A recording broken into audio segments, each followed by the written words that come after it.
हरे कृष्ण प्रभु जी, दंडवत प्रणाम। हरे कृष्णा। प्रभु जी, इससे पहले वाले सत्र में आपने हमको श्रवण करवाया था कि महाप्रभु पूर्व बंग से आते हैं और देखते हैं कि उनकी पहली पत्नी लक्ष्मी प्रिया का देहांत हो जाता है जी तो इससे आगे क्या होता है वो आप हमको श्रवण करवाइए। जी।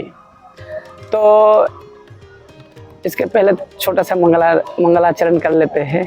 ओम अज्ञानतिमिरान्धस्य ज्ञानाञ्जनशलाकया चक्षुरुन्मीलितं येन तस्मै श्रीगुरुवे नमः। नमोऽयं विष्णुपादाय कृष्णपृष्ठाय भूतले श्रीमते भक्तिवेदान्त स्वामिनेति नामिने। नमस्ते सारस्वती देवे गौरवाणी प्रचारिणे निर्विशेष शून्यवादी पाश्चात्य देशतारिणे।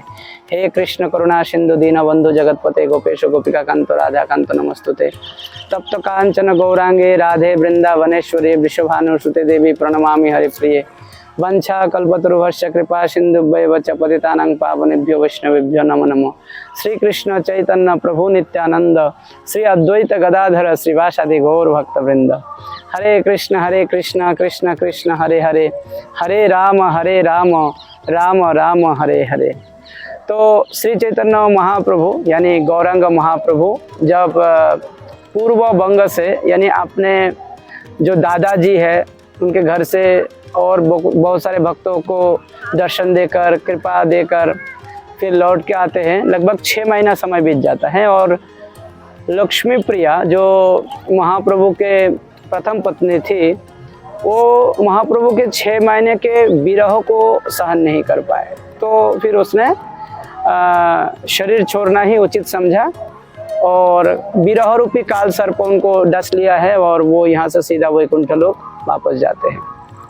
इसके बाद जब महाप्रभु वापस आते हैं फिर सची माता सोचने लगे कि एक ऐसा लड़का है जिनका ना पिता रहे हैं ना बड़े भाई रहे हैं और ना पत्नी रहे हैं, अब इस लड़का को दोबारा शादी कैसे दिला सकते हैं। सोच भी रहा था, भगवान की इच्छा से नवद्वीप में और एक बिछवान था जो लड़का लड़की की जोड़ी मिलाया करते थे, उसका नाम था काशीनाथ पंडित या काशीनाथ मिश्र भी बोलते हैं बहुत सारे लोग उसको। वो नवद्वीप के एक प्रतिष्ठित वो भी राज कर्मचारी था, उसका नाम था सनातन मिश्र। सनातन मिश्र की बेटी उसकी नाम थी विष्णु प्रिया, उसके लिए लड़का ढूंढ रहे थे और जहाँ तहाँ ढूंढते ढूंढते उनको मिला है कि जगन्नाथ मिश्र के एक पुत्र है जिसका नाम निमाई पंडित है और वो पूरा नदिया क्षेत्र में गौर प्रदेश में जिसका नाम फैला हुआ है, जश फैला हुआ है और कुछ समय पहले उसका प्रथम पत्नी का देहांत हो जाते हैं, लेकिन लड़का रूप से गुण से और पांडित्य से बहुत ही यश कमाया हुआ है। तो फिर सची माता के पास जाके वो विवाह के प्रस्ताव देते हैं। सची माता पूछते भी है, आश्चर्यचकित होते हैं, क्या हमारे ऐसे लड़का के लिए भला कोई लड़की देगा? बोले हाँ देगा, आपके लड़का होनहार है, क्यों नहीं देगा। तो कहते कि ठीक है, इन लोगों का जन्म कुंडली मिलाया जाए और मिलाया गया। लक्ष्मी नारायण की जोड़ी है, साक्षात विष्णु प्रिया जो है भूदेवी है और जो लक्ष्मी प्रिया थी वो थी श्री देवी। तो ये भूदेवी धरती माँ है, तो इसके अंदर सहनशीलता अधिक है और लक्ष्मी प्रिया चंचला है, चपला है, इसलिए जल्दी से जल्दी निकल गए। अब विष्णु प्रिया के पिताजी सनातन मिश्र को खबर मिला है कि हाँ लड़का पक्ष शादी के लिए तैयार है, हो रहे हैं, आप लोग भी तैयारी कर सकते हैं। तो अच्छा दिन क्षण मुहूर्त आदि देखकर बड़े ज्योतिषी की मदद लिया गया, जैसे नीलांबर चक्रवर्ती। तो उनका दूसरे विवाह की वही आयोजन हुआ है, वही 10 गांव के लोगों को बुलाया गया और वही अलग अलग प्रकार के शानाए बज रहे थे, ढोल बज रहे थे, ढाक बज रहे थे। अलग अलग गांव के जो माताएं हैं सब लोग आके गीत गा रहे थे, मंगल गीत गा रहे थे। वही खान पीन का आयोजन हुआ है, बड़े बड़े तांबू लगाया गया है और इसके साथ साथ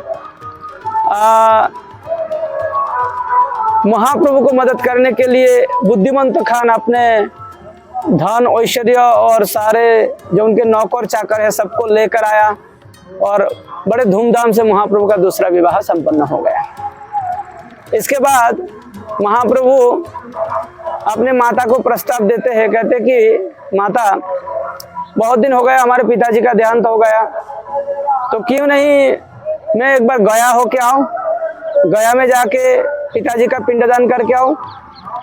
सची माता कहने लगे कि देना तो उचित है और तुमको ही देना है, नियम है, लेकिन बेटा तुम घर के इकलौता पुरुष लड़का हो, अगर तुम चले जाओगे तो कोई ना कोई अनर्थ ना हो जाए, क्योंकि पिछले बार भी तुम पूर्व बंग में गए हो तो हमने लक्ष्मी प्रिया को खो दिया, तो इस बार ऐसा कोई दिक्कत ना हो जाए।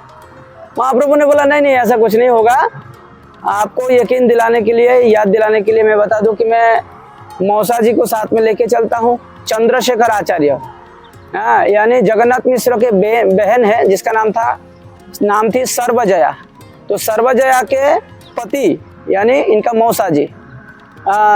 तो उन्होंने बोला कि ठीक है मैं तुम्हारे साथ चलूँगा। तो चंद्रशेखर आचार्य और निमाई ये दोनों अब नवद्वीप से निकले हैं। तो शकाब्द के हिसाब से 1427 शकाब्द में, और पौष महीना था ठंडी के समय, और ख्रीष्टाब्द के हिसाब से 1506 ख्रीष्टाब्द में महाप्रभु निकल पड़े गया के उद्देश्य में। तो सबसे पहले रास्ते में बहुत सारे जंगल आया और वहाँ पे बहुत सारे वन्य प्राणी जो कि बिल्कुल निरीह स्वभाव का, जैसा हिरन हो या बंदर हो या तरह तरह के पंछी हो, मोर हो, इन सब का मुलाकात होते हैं। महाप्रभु इनसे मिलते हैं, बहुत अच्छा लगता है। फिर धीरे धीरे बंगाल के क्षेत्र छोड़कर फिर बिहार के क्षेत्र लग जाता है। तो चौरानदयक नामक एक हद था यानी झील, वहाँ पे महाप्रभु ने स्नान किया है और त्रिशंदा गायत्री आदि सब किया है। इसके बाद आगे चल के महाप्रभु मंदार पर्वत आ जाते हैं। मंदार पर्वत के ऊपर में भगवान मधुसूदन का मंदिर था, वहाँ पे भगवान मधुसूदन के विग्रह को दर्शन स्तुति करते हैं, परिक्रमा करते हैं। वहाँ से महाप्रभु फिर चलते हैं पहाड़तली। पहाड़तली मतलब मंदार पर्वत के नीचे एक छोटा सा गांव था पहाड़तली। तो वहाँ पे जब महाप्रभु गए तो महाप्रभु वहाँ पे एक अस्वस्थ लीला किया, यानी महाप्रभु का बुखार चढ़ गया शरीर में। इतना तेज बुखार आया कि कविराज भी उसको ठीक नहीं कर पा रहा था। गांव के कविराज था, आया था, लेकिन महाप्रभु का बुखार नहीं उतर रहा था, तापमान तो एकदम चढ़ा हुआ है।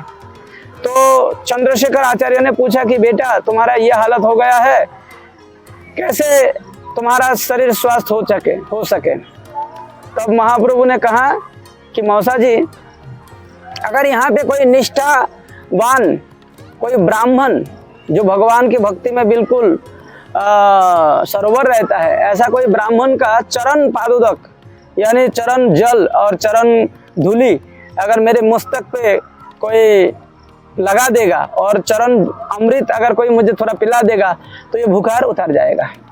अब रात के समय ये सभी लोग इधर उधर जहाँ तहाँ भागने लगे, ब्राह्मण बारी किधर है, पंडितों का घर किधर है, या ब्राह्मण महाशय किधर रहता है, ठाकुर महाशय किधर रहता है, ऐसे ढूंढ ढूंढ के हमारे बंगाल में ठाकुर मतलब ब्राह्मण को ही बोला जाता है। तो ऐसा बोलने लगे कि आप अपना चरण धूलि दीजिए, आप अपना थोड़ा सा चरण स्पर्श करके थोड़ा जल दे दीजिए। ऐसे करके हजारों ब्राह्मणों का चरणामृत और जल और चरण धूलि ये सब इकट्ठा करके और सब निमाय के कपाल में लगाने लगे और चरणामृत पिलाने लगे। रात भर ये चलता रहा। तो सुबह सुबह महाप्रभु के शरीर से पूरा बुखार उतर गया। श्रील वृंदावन दास ठाकुर कहते हैं कि महाप्रभु इस कलयुग में भी ब्राह्मणों की महानता को साबित करने के लिए, प्रमाण दिखाने के लिए कि ब्राह्मणों को सम्मान मिलना चाहिए, जो भगवान विष्णु के नैष्ठिक भक्त है उनको सम्मान किया करो, इसका प्रमाण दिखाने के लिए महाप्रभु ने ये लीला किया था। इसके बाद महाप्रभु वहाँ से थोड़ा आगे चल जाते हैं तो फल्गु नदी आ जाता है, जो बिहार में गया के पास, गया में ही वो है फल्गु नदी। उसको वहाँ के लोग स्थानीय भाषा में निरंजना नदी कहता है। तो फल्गु नदी पार करना पड़ता है। वो विष्णु पादुदक मंदिर जाने के लिए फल्गु नदी पार किया। फल्गु नदी पार करने के बाद फिर वहाँ पे एक स्थान आया जिसका नाम था राजगिरी। ये राजगिरी कभी चाणक्य या कभी धनानंद आदि जब मगध का राज करते थे तो उस समय ये राजगिरी भी कभी कुछ समय के लिए उन लोगों का उस शासनकाल में राजधानी हुआ करता था राजगिरी। वहाँ पे बहुत बड़े बड़े महल भी आज भी है। और वहाँ पे एक कुंड है जिसका नाम है ब्रह्म कुंड। उस ब्रह्म कुंड में महाप्रभु यानी निमाय अपने पिता के उद्देश्य में पूजा तर्पण आदि सब करते हैं। उसके बाद महाप्रभु चले जाते हैं पुनपुना तीर्थ। वहाँ पे भी महाप्रभु ने जाके स्नान किया और अपने पिताजी के नाम से पिंडदान और पूजा पाठ आदि किया है। इसके बाद महाप्रभु ने विष्णुपाद मंदिर में प्रवेश करते हैं। तो विष्णुपाद मंदिर प्रसिद्ध मंदिर है, चमत्कारी मंदिर है। कहते हैं कि जो गयासुर है उसके वक्षस्थल के ऊपर ही वो पूरा मंदिर बना हुआ है। और वो मंदिर जो है पता नहीं कितना हजारों वर्षों पुराने मंदिर है। वो मंदिर निरंजना नदी के पास में ही अवस्थित है। तो महाप्रभु निरंजना नदी में स्नान किया यानी फल्गु नदी में, और फिर वो विष्णुपाद मंदिर में प्रवेश किया। तो उस समय ब्राह्मण लोग बड़े सुंदर करके विष्णुपाद को श्रृंगार कर रहे थे, माला पहना रहे थे, फूल पहना रहे थे। और वहाँ के पांडा लोग ऐसा बोल रहे थे कि आओ आओ, ये देखो भगवान के चरण, ये देखो भगवान विष्णु के पाद चिन्ह। हाँ, तो इस प्रकार से उसकी महिमा वर्णन करना शुरू कर दिया कि यही चरण बोली महाराज के सिर पर भगवान ने रखा था, यही चरण धोकर गंगा पतित पावनी गंगा इस संसार में आए हैं, इसी चरण को ही गणेश जी अपने सिर पर धारण करते हैं। ऐसे तमाम यही चरण को देवी लक्ष्मी हमेशा संवाहन करते रहते हैं। इस प्रकार से तमाम सारे भगवान के चरण कमलों की महिमा वर्णन करते करते महाप्रभु को दिखा रहे थे। और महाप्रभु उस विष्णुपाद को दर्शन करके भाव विभोर हो जाते हैं, अष्टसात्विक विकार ग्रस्त हो जाते हैं। और सौभाग्यवश उसी गर्भ मंदिर के अंदर ही वहाँ पे महाप्रभु के पूर्व परिचित श्रीपाद ईश्वरपुरी मौजूद था। और ईश्वरपुरी महाप्रभु को देख के पहचान गए और महाप्रभु का अष्टसात्विक भाव विकार देख के तो और ज़्यादा अभिभूत हो गया। और महाप्रभु गिरने वाला था तब तक ईश्वरपुरी पाद और चंद्रशेखर आचार्य ये सब महाप्रभु को पकड़ लेते हैं। हम अगले सत्र में बताएंगे कि किस प्रकार से ईश्वरपुरी पाद से महाप्रभु ने दीक्षा लिया है और गया यात्रा को सफल बनाते हुए नवद्वीप लौट के आए हैं। ऐसे लीला का जो क्रम है वो चलता रहेगा।